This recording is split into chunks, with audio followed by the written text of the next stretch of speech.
taking care of chapter 6 and chapter 7.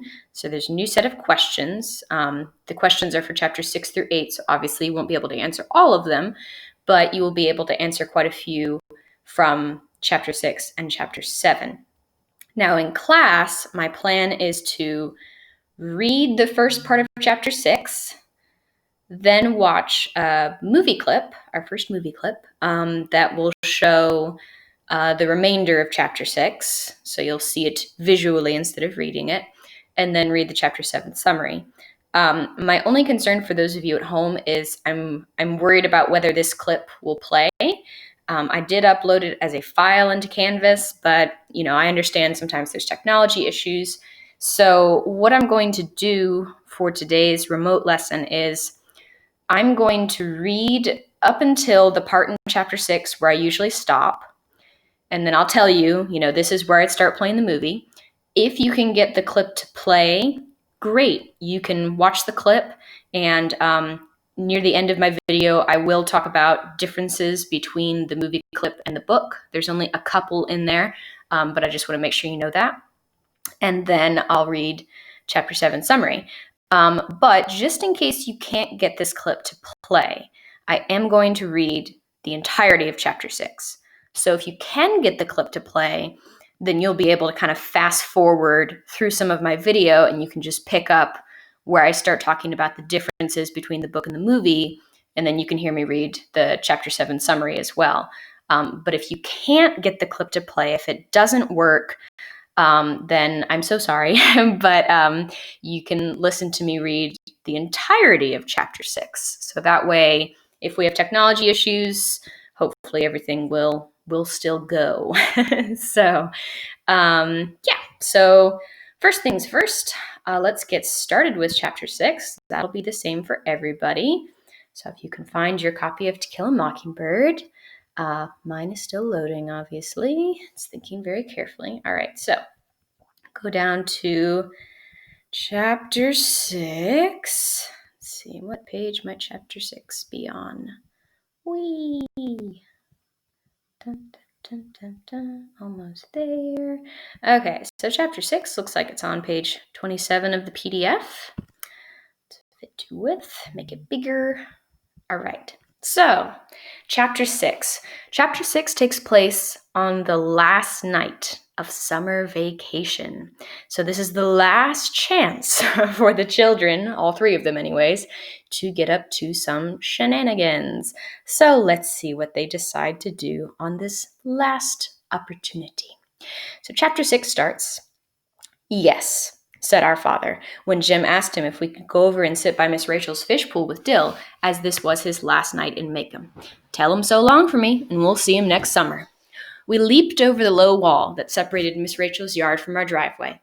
Jim whistled Bob White, and Dill answered in the darkness. "Not a breath blowin'," said Jim. "Look yonder." He pointed to the east. A gigantic moon was rising behind Miss Maudie's pecan trees. "That makes it seem hotter," he said. "Crossin' it tonight?" asked Dill, not looking up. He was constructing a cigarette from newspaper and string. "Nah, just the lady." "Don't light that thing, Dill. You'll stink up this whole end of town." There was a lady in the moon in Macomb. She sat at a dresser combing her hair. "We're going to miss you, boy," I said. "Reckon we better watch for Mr. Avery?" Mr. Avery boarded across the street from Mrs. Henry Lafayette DeBose's house. Besides making change in the collection plate every Sunday, Mr. Avery sat on the porch every night until 9 o'clock and sneezed. One evening, we were privileged to witness a performance by him, which seemed to have been his positively last, for he never did it again so long as we watched. Jim and I were leaving Miss Rachel's front steps one night when Dill stopped us. "Golly, look yonder!" He pointed across the street. At first, we saw nothing but a kudzu-covered front porch, but a closer inspection revealed an arc of water descending from the leaves and splashing in the yellow circle of the streetlight, some 10 feet from source to earth, it seemed to us.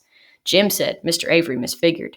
Dill said he must drink a gallon a day, and the ensuing contest to determine relative distances and respective prowess only made me feel left out again, as I was untalented in this area.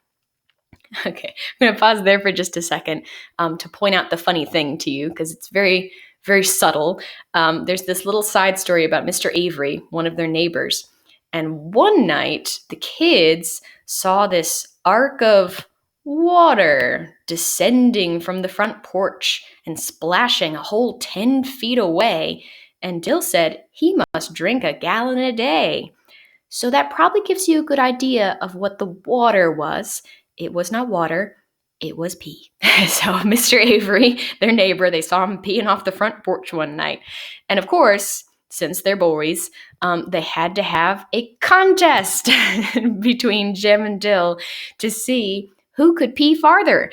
And obviously, Scout was a little left out because, well, she can't. Yeah, no, she's a girl. She can't do that. So anyways, side story there about the neighbor. But let's get back to the last night before summer vacation ends. Dill stretched, yawned, and said altogether too casually, I know what. Let's go for a walk. He sounded fishy to me. Nobody'd make him just went for a walk. Where to, Dill? Dill jerked his head in a southerly direction. Jim said, okay. When I protested, he said sweetly, you don't have to come along, Angel May. You don't have to go. Remember, Jim was not one to dwell on past defeats. It seemed the only message he got from Atticus was insight into the art of cross-examination. Scout, we ain't going to do anything. We're just going to the streetlight and back. We strolled silently down the sidewalk, listening to porch swings creaking with the weight of the neighborhood, listening to the soft night murmurs of the grown people on our street. Occasionally, we heard Miss Stephanie Crawford laugh. Well, said Dill. Okay, said Jim. Why don't you go on home, Scout? What are you going to do?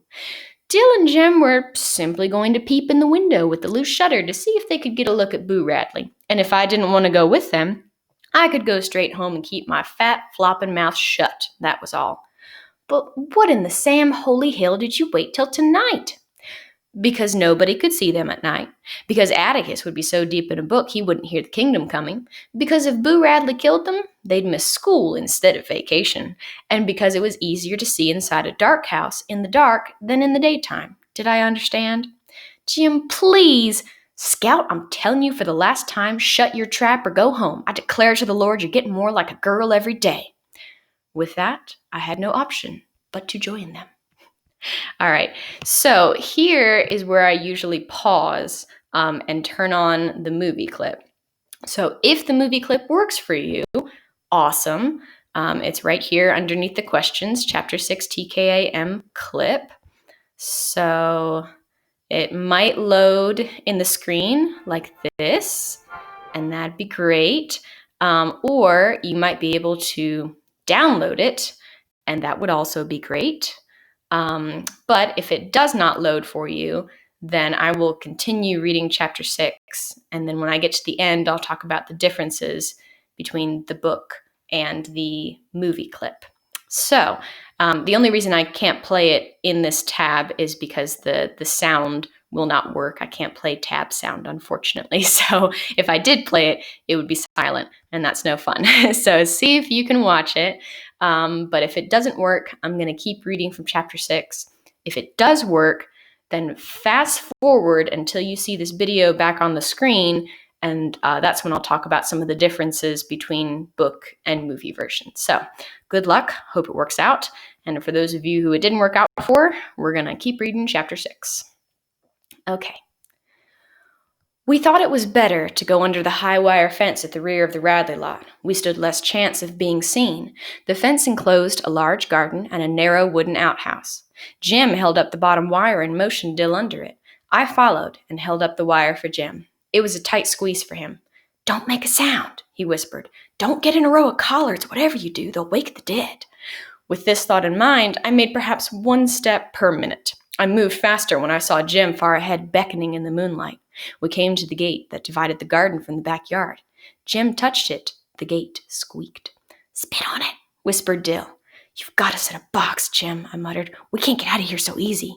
Shh, spit on it, Scout. We spat ourselves dry, and Jim opened the gate slowly, lifting it aside and resting it on the fence. We were in the backyard. The back of the Radley house was less inviting than the front.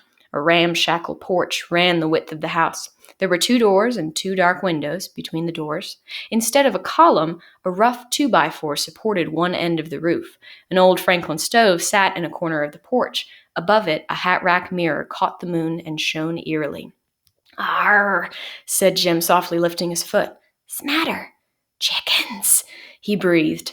That we would be obliged to dodge the unseen from all directions was confirmed when Dill ahead of us spelled G-O-D in a whisper. We crept to the side of the house, around to the window with the hanging shutter. The sill was several inches taller than Jim. "Give you a hand up," he muttered to Dill. "Wait, though." Jim grabbed his left wrist and my right wrist. I grabbed my left wrist and Jim's right wrist. We crouched, and Dill sat on our saddle. We raised him, and he caught the windowsill. "Hurry," Jim whispered. "We can't last much longer." Dill punched my shoulder, and we lowered him to the ground. "What'd you see?" "Nothing. Curtains. There's a little teeny light way off somewhere, though." "Let's get away from here," breathed Jim. "Let's go round and back again." "Shh," he warned me as I was about to protest. "Let's try the back window." "Dill, no," I said. Dill stopped and let Jim go ahead. When Jim put his foot on the bottom step, the step squeaked. He stood still, then tried his weight by degrees. The step was silent. Jim skipped 2 steps, put his foot on the porch, heaved himself to it, and teetered a long moment. He regained his balance and dropped to his knees. He crawled to the window, raised his head, and looked in. Then I saw the shadow. It was the shadow of a man with a hat on. At first I thought it was a tree, but there was no wind blowing, and tree trunks never walked. The back porch was bathed in moonlight, and the shadow, crisp as toast, moved across the porch toward Jim. Dill saw it next. He put his hands to his face. When it crossed Jim, Jim saw it. He put his arms over his head and went rigid. The shadow stopped about a foot beyond Jim. Its arm came out from its side, dropped, and was still. Then it turned and moved back across Jim, walked along the porch and off the side of the house, returning as it had come. Jim leaped off the porch and galloped toward us. He flung open the gate, danced Dill and me through, and shooed us between 2 rows of swishing collards. Halfway through the collards, I tripped. As I tripped, the roar of a shotgun shattered the neighborhood. Dill and Jim dived beside me. Jim's breath came in sobs. "Fence by the schoolyard! Hurry, Scout!" Jim held the bottom wire. Dill and I rolled through and were halfway to the shelter of the schoolyard's solitary oak when we sensed that Jim was not with us. We ran back and found him struggling in the fence, kicking his pants off to get loose. He ran to the oak tree in his shorts. Safely behind it, we gave way to numbness, but Jim's mind was racing. "We gotta get home. They'll miss us." We ran across the schoolyard, crawled under the fence to Deer's pasture behind our house, climbed our back fence, and were at the back steps before Jim would let us pause to rest. Respiration normal, the 3 of us strolled as casually as we could to the front yard. We looked down the street and saw a circle of neighbors at the Radley front gate. "We better go down there," said Jim. "They'll think it's funny if we don't show up." Mr. Nathan Radley was standing inside his gate, a shotgun broken across his arm. Atticus was standing beside Miss Maudie and Miss Stephanie Crawford. Miss Rachel and Mr. Avery were nearby. None of them saw us come up. We eased in beside Miss Maudie, who looked around. "Where were you all? Didn't you hear the commotion?" "What happened?" asked Jim. "Mr. Radley shot at a Negro in his collard patch." "Oh, did he hit him?" "No," said Miss Stephanie. "Shot in the air. Scared him pale, though. Says if anybody sees a white Negro around, that's the one. Says he's got the other barrel waiting for the next sound he hears in that patch. And next time he won't aim high, be it dog, Negro, or—" "Jim Finch!" "Ma'am?" asked Jim. Atticus spoke. "Where are your pants, son?" "Pants, sir?" "Pants." It was no use. In his shorts before God and everybody. I sighed. Mr. Finch?" In the glare from the streetlight, I could see Dill hatching one. His eyes widened. His fat cherub face grew rounder. "What is it, Dill?" asked Atticus. I won 'em from him," he said vaguely. "Won them? How?" Dill's hand sought the back of his head. He brought it forward and across his forehead. "We were playing strip poker up yonder by the fish pool," he said. Jem and I relaxed. The neighbors seemed satisfied. They all stiffened. But what was strip poker? We had no chance to find out. Miss Rachel went off like the town fire siren. "Do Jesus, Dill Harris, gambling by my fish pool? I'll strip poker you, sir." Atticus saved Dill from immediate dismemberment. "Just a minute, Miss Rachel," he said. "I've never heard of him doing that before. Were you all playing cards?" Jim fielded Dill's fly with his eyes shut. "No, sir, just with matches."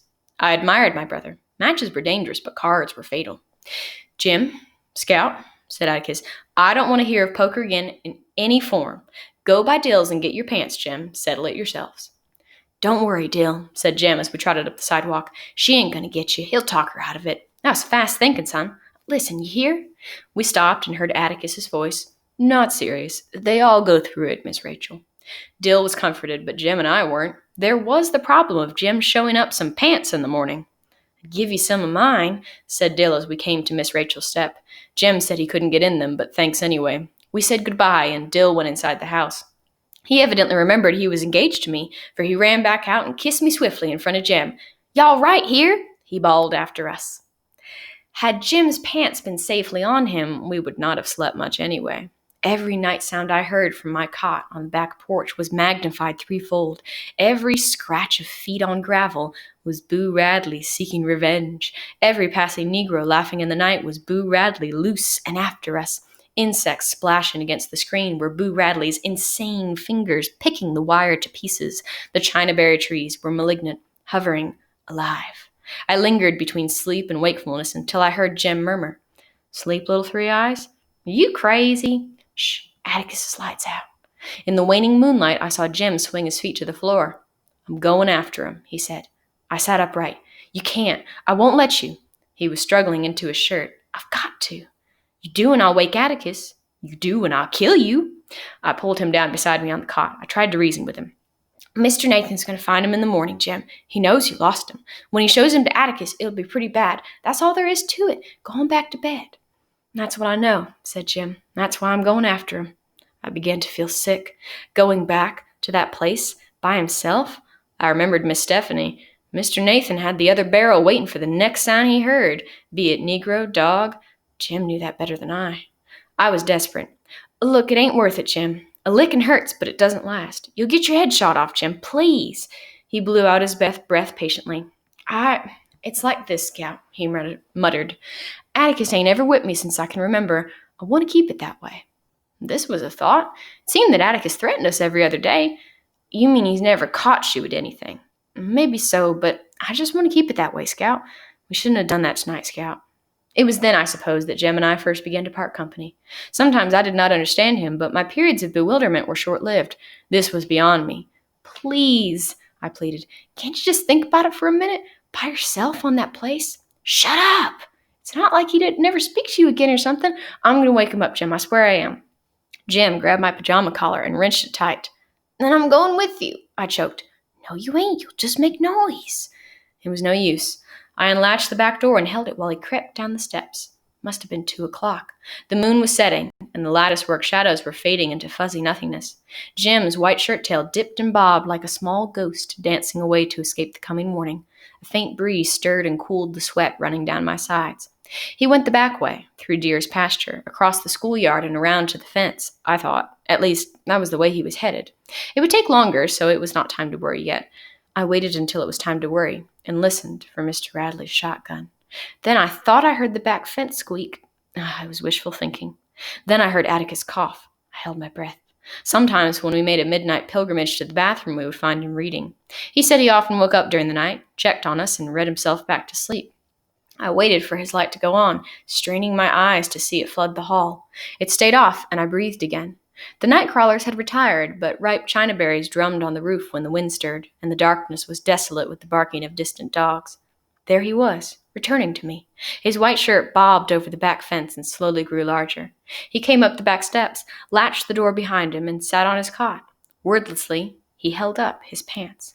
He lay down, and for a while I heard his cot trembling. Soon he was still. I did not hear him stir again. All right, so that's the end of chapter 6.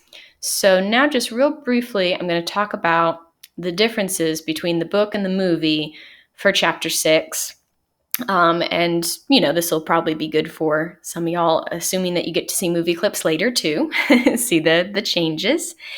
So on this porch here, you can see, here's little Scout sitting upside down in a chair, and here's Jim sitting on the porch, and then there's little old Dill coming up to the fence, looking like a nerd. So this is them going off to the house. This is all the same. I think we ought to stay right here. This is Scout trying to say we need to stay in the yard. Jim telling her she doesn't have to come along. All right, so there's a good look at the kids. So that part is all the same. Now, where it gets different has to do with the shotgun blast. So in the book, the shotgun happened when they were trying to escape from the yard initially. In the movie, they changed it. So the shotgun blast didn't happen until Jim went back for his pants. And in the movie, he goes back for his pants immediately. He doesn't wait until later that night. So there's one question on the chapter 6 through 8 questions that you will not be able to answer unless you know the differences between the book and the movie. All right. So, let's see.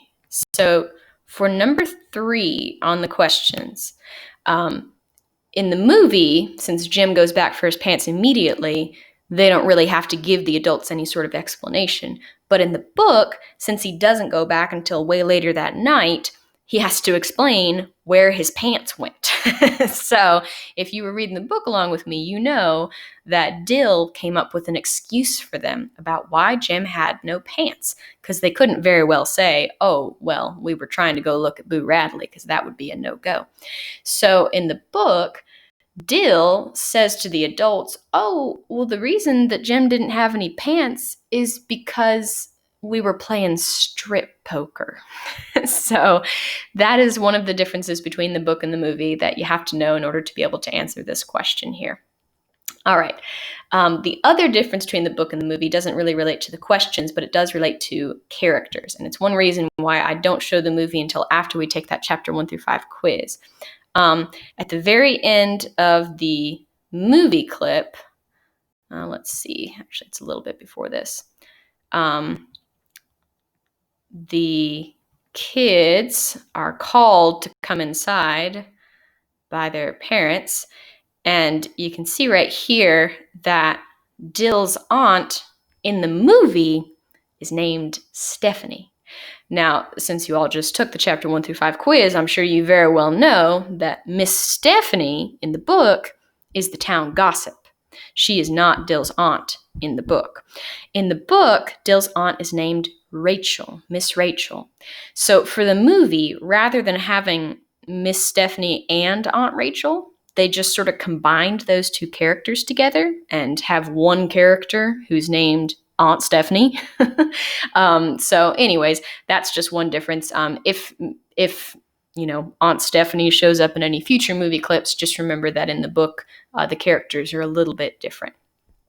Okay, so now that we've covered that, chapter 7 doesn't have a whole lot of action in it, and I think it's good to just summarize it so we can get on to the good stuff.